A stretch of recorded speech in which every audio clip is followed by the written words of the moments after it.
So we're on the way to Seattle and we're crossing the border from Vancouver to Seattle. It shouldn't take much longer than 5 to 20 minutes because you can actually check everything on the website of the government of Canada, and we hope to be in Seattle by 2-3 o'clock, and then on the way we can stop at the Oyster Farm.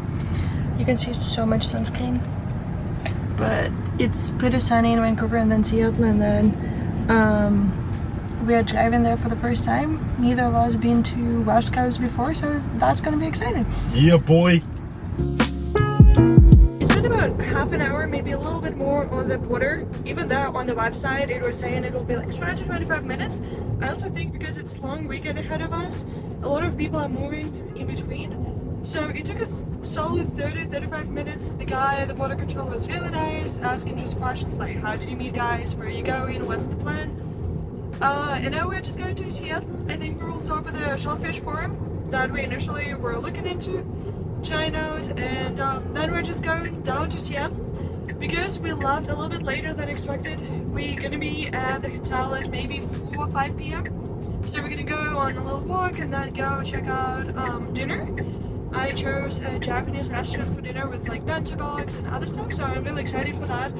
And now, yeah, driving through northern Washington and then down all the way to Taylor's Shellfish Farm and then Seattle itself.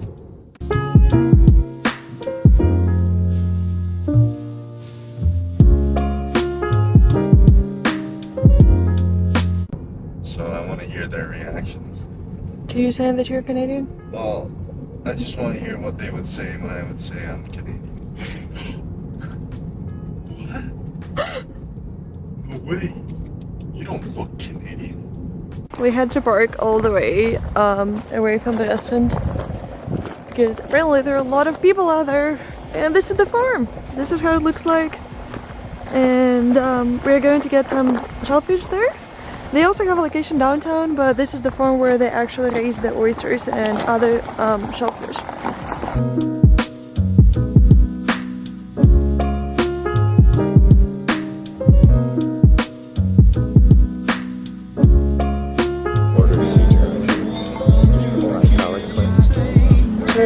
Do you want my cider? Do you want to try it? I tried it already. I should have got it. Looks like perfect. Thank you.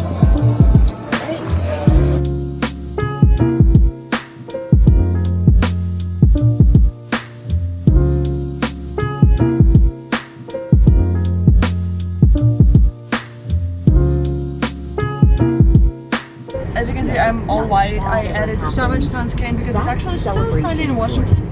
Right now we got some oysters, listening to our podcast, and currently on the way to Seattle. It should take about an hour and 30 minutes, and we'll be there at about 6 p.m. and then 8:30 we have our dinner reservation, so yeah. But on this day, She had life. Somebody was really excited about Donuts, which is a gas Headed station. down the coast in Santiago. Pretty Canadian.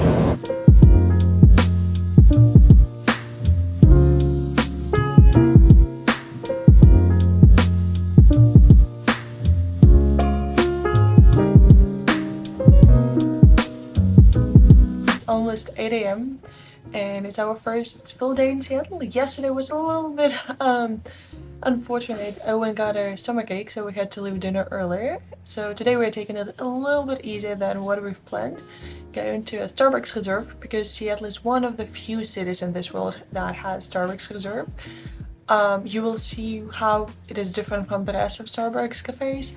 Then we're going to a Space Needle, and finally we're going to an island. We're still deciding which one because there are quite a few. There's Orca Island, San Juan, some other small and big ones. We'll see which one is the closest one or the biggest one, and then we'll go from there. And then I think we'll be back by dinner so that we can still get dinner and explore Seattle a little bit more. We still have another half a day to go, so I think that will be fun. Yeah, and I hope Owen will be doing better so we can try more things.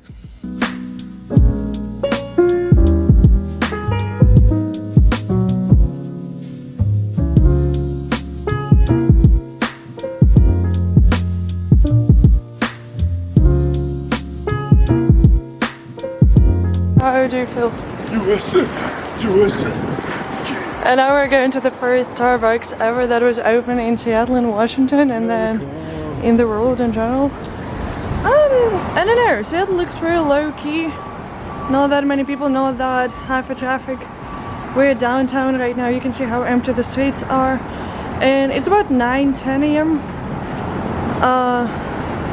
Yeah, not that much to see, honestly.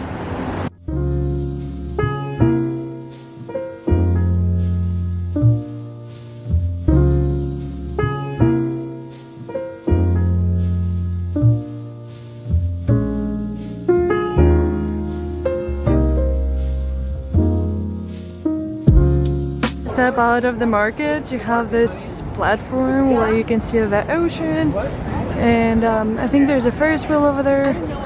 Yeah, and then people just sit down here and eat.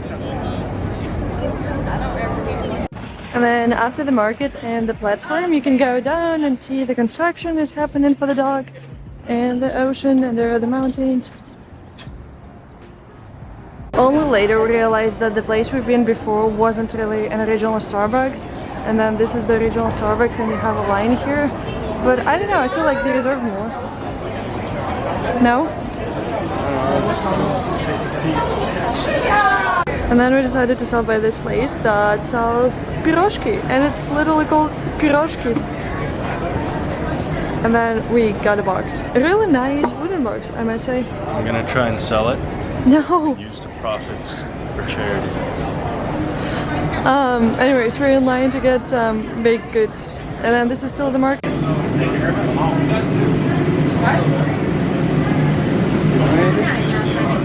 Oh no, I might just get a bite of yours. This is potato and mushroom.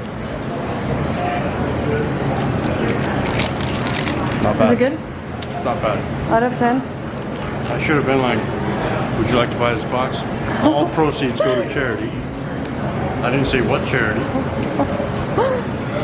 Okay, it does look good. Missed my chance. We're going to see the Chipotle Museum. It was about $30–40 each. And then Space Needle seems a little bit busy today, and we didn't want to be in line. Exhibitions, Yes, thank you.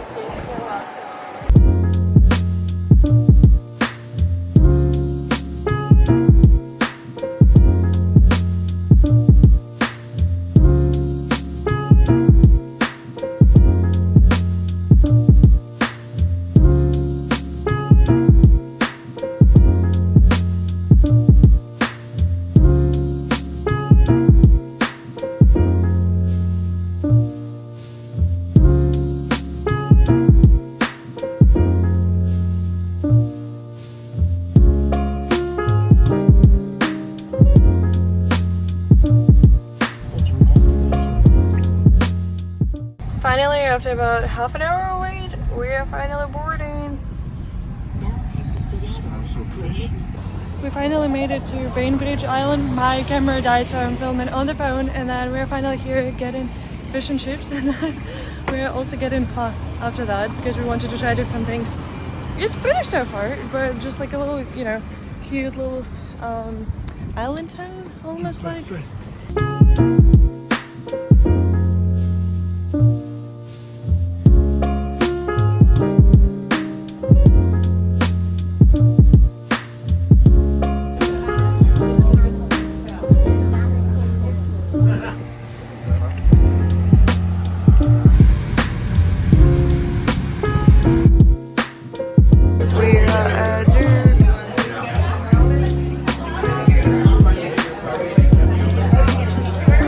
Got some chowder, like different kinds, and then the cupcake, and then Owen wanted some Tabasco.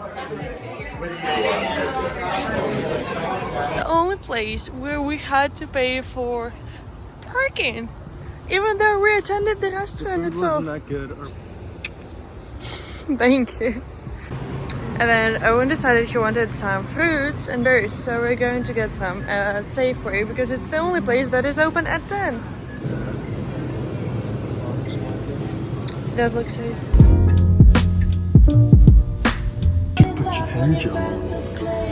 We have checked out our hotel, and then we're going to the same Starbucks we went to yesterday, Starbucks Reserve, before we leave back to Vancouver.